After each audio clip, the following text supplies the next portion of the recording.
Assalamualaikum warahmatullahi wabarakatuh. Hamdan wa syukran liman qala fi kitabihil karim wa huwa asdaqul qailin.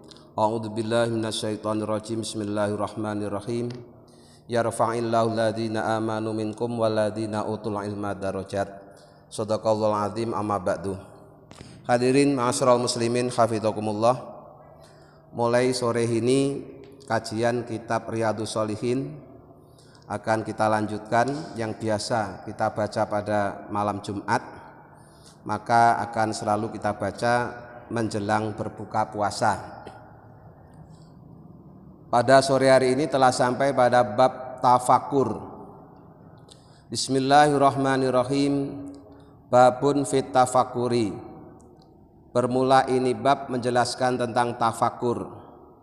Tafakur itu memaksimalkan potensi akal untuk berpikir, dan hanya manusialah yang diperintahkan oleh Allah untuk berpikir, karena memang hanya manusia yang diberikan seperangkat alat untuk berpikir, yaitu akal. Makhluk-makhluk yang lain itu tidak diperintahkan untuk berpikir karena memang tidak diberi akal. Kemudian orang yang rajin mikir itu hasilnya akan menjadi orang yang pintar. Sebaliknya orang yang malas mikir itu hasilnya akan menjadi orang yang bodoh.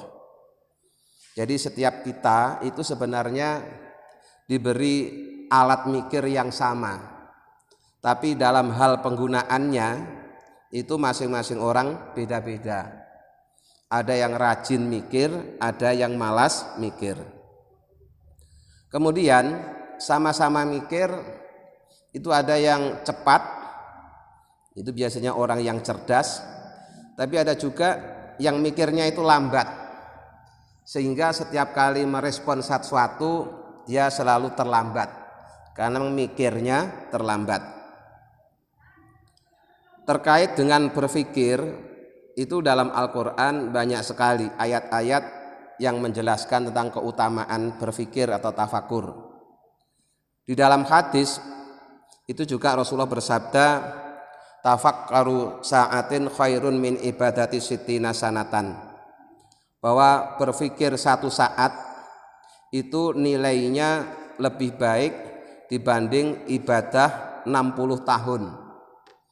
Jadi berpikir itu satu amal yang sangat utama, karena nilainya lebih utama daripada beribadah 60 tahun walaupun berpikirnya hanya sesaat. Karena dari cara berpikir inilah nanti seorang itu akan berbuat, akan bersikap.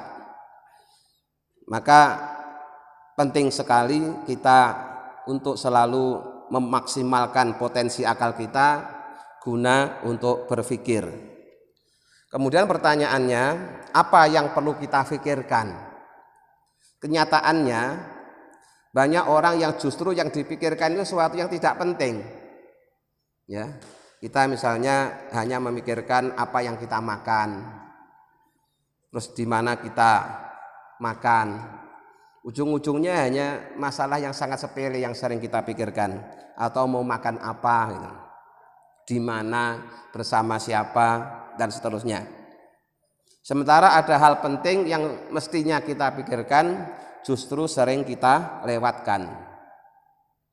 Di dalam hadis Rasulullah bersabda, tafakkaru fi khalqillah wala tafakkaru fillah fatahlik.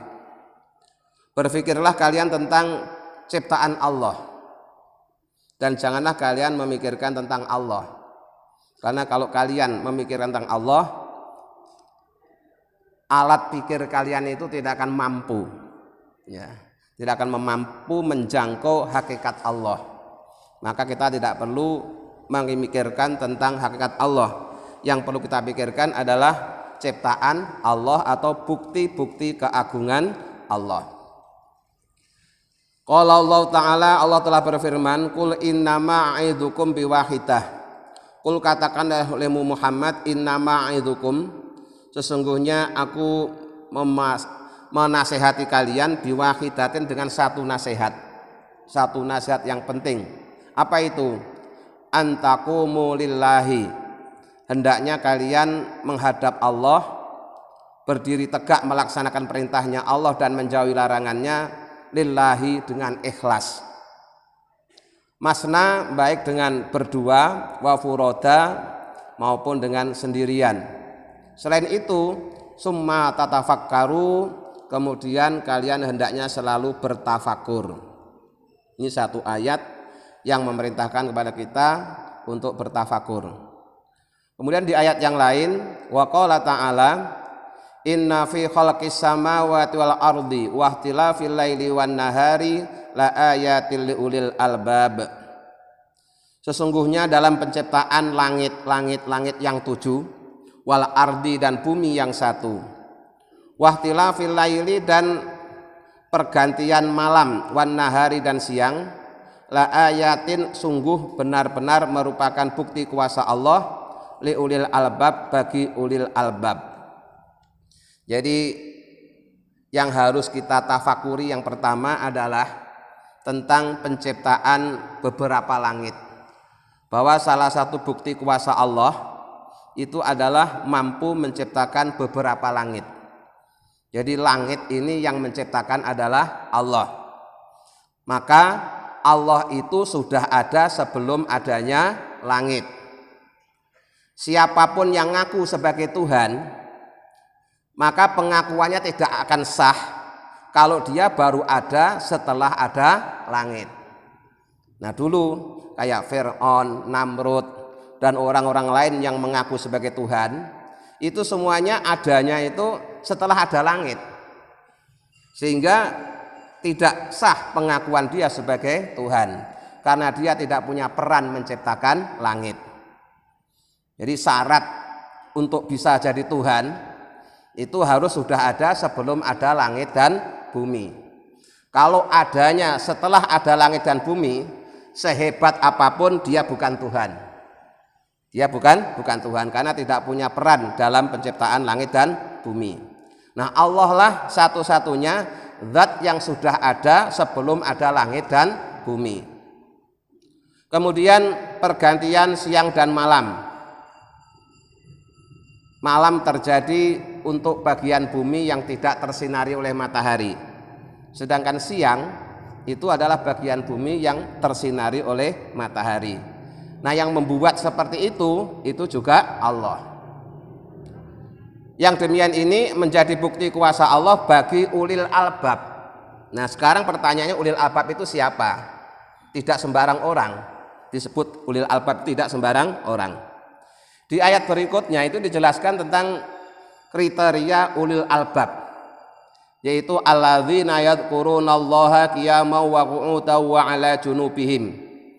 Bahwa yang disebut ulul albab itu pertama adalah orang-orang yang selalu berzikir kepada Allah, orang-orang yang selalu mengingat Allah, baik dikala berdiri, dikala duduk, maupun dikala dia di atas lambungnya atau di atas ketika dia berbaring. Jadi kalau tafakur itu menggunakan akal, maka tazakur itu menggunakan hati. Jadi untuk bisa disebut ulul albab itu pertama orang yang menggunakan potensi hatinya untuk zikrullah, baik dikala berdiri, dikala duduk maupun dikala berbaring. Selain itu, wa yatafakkaruna fi khalqis samawati wal ard. Kemudian akal lahirnya dipakai untuk bertafakur tentang penciptaan langit dan bumi. Sehingga ulul albab itu adalah perpaduan antara zikir dan fikir, ya. Orang yang memadukan antara zikir dan fikir itulah yang disebut dengan ulul albab. Dan ulul albab lah yang tahu bukti kuasa Allah.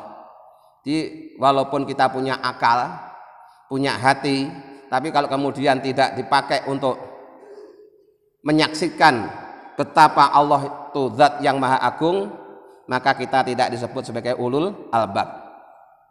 Kemudian kesimpulannya setelah memadukan antara zikir dan fikir adalah Rabbana ma khalaqta hadza batila subhanaka faqina adzabannar. Tuhan kami, tidaklah Engkau menciptakan semuanya ini dengan sia-sia. Maha suci Engkau, maka lindungilah kami dari azab neraka.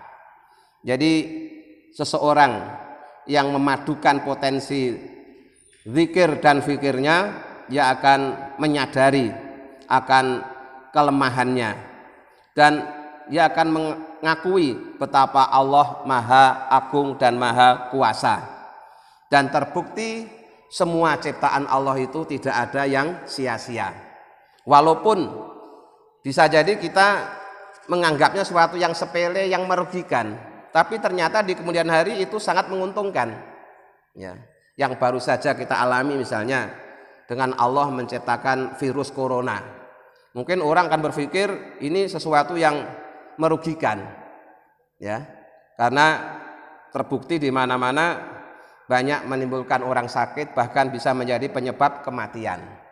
Kalau kita hanya melihat dari satu sisi bisa jadi seperti itu, tapi lihatlah bahwa ada sisi lain yang positif, bahwa dengan adanya virus corona itu manusia menyadari akan kelemahannya, yang selama ini merasa menjadi makhluk terkuat, terhebat, ternyata bisa ya dikalahkan dengan makhluk Allah yang sangat kecil.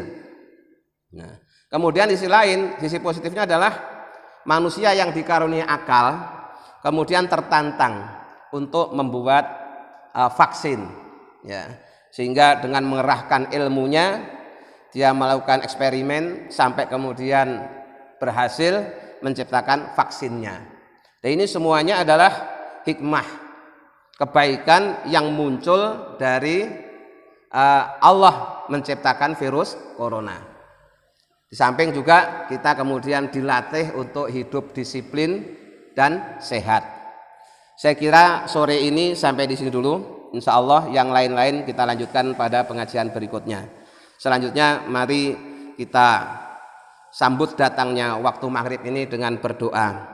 Bismillahirrahmanirrahim. Ashhadu an la ilaha illallah, astaghfirullah, nas'alukal jannata wa na'udzubika minan nar. Allahumma innaka afuwun tuhibbul afwa fa'fu anna ya karim. Assalamualaikum warahmatullahi wabarakatuh.